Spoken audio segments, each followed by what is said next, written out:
l'objectif, évidemment, est l'envie de gagner les matchs et à travers ces 4 matchs-là, plus les 2 qu'on aura au mois de septembre, de finir premier de ce groupe. Mais c'est aussi en même temps des matchs de préparation par rapport à l'objectif qui est le nôtre avec la Coupe du Monde en novembre. On a 4 matchs. Jamais eu 4 matchs lors d'un rassemblement, avec peu de temps entre les matchs, donc certainement la possibilité d'avoir plus de temps de jeu pour les joueurs, mais dans l'objectif qui est le nôtre de fin d'année avec la Coupe du Monde au Qatar, oui, bien évidemment. Et là, je vais avoir forcément de la disparité de niveau athlétique avec des joueurs allemands qui ont arrêté il y a déjà une semaine et avant notre premier match.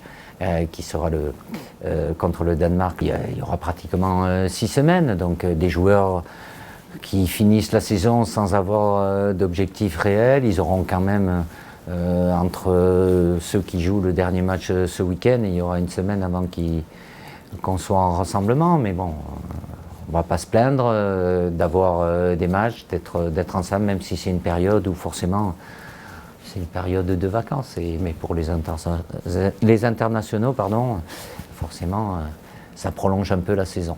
Ouais, c'est pour ça que tu as pris 24 joueurs 23, 24, voilà, dans la constitution de la liste.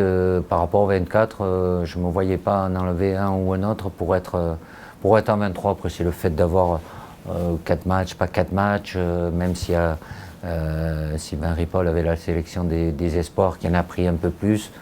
Si j'avais un besoin, voilà, je pourrais reprendre dans la sélection espoir, mais de toute façon, déjà 23, c'est pas facile. Bon, ils sont 24. Après, j'ai vu mon homologue de la Croatie qui en a pris 29 au départ. Après, je sais pas s'ils seront 29, mais bon, la gestion et de faire en sorte que tous les joueurs se sentent concernés quand c'est des périodes comme ça. Et s'il faut les mettre en tribune, je sais ce que c'est.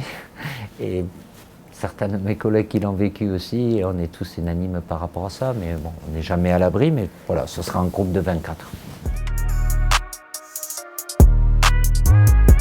Ouais, il fait une bonne saison, il est dans son profil, même s'il a la polyvalence de pouvoir jouer au milieu et de reculer aussi dans la défense avec son club l'OM.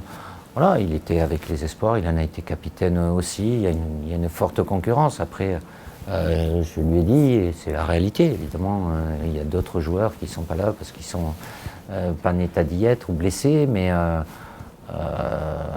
potentiellement avec ce qu'il fait avec son club, c'est intéressant. Donc c'était son objectif, comme beaucoup, d'être international français. Ça sera le cas pour lui cette fois-ci. L'objectif pour toi, c'est d'ouvrir, c'est de tester, c'est de voir? Non, c'est pas tester, il y a une continuité parce que je ne suis pas là à changer pour changer.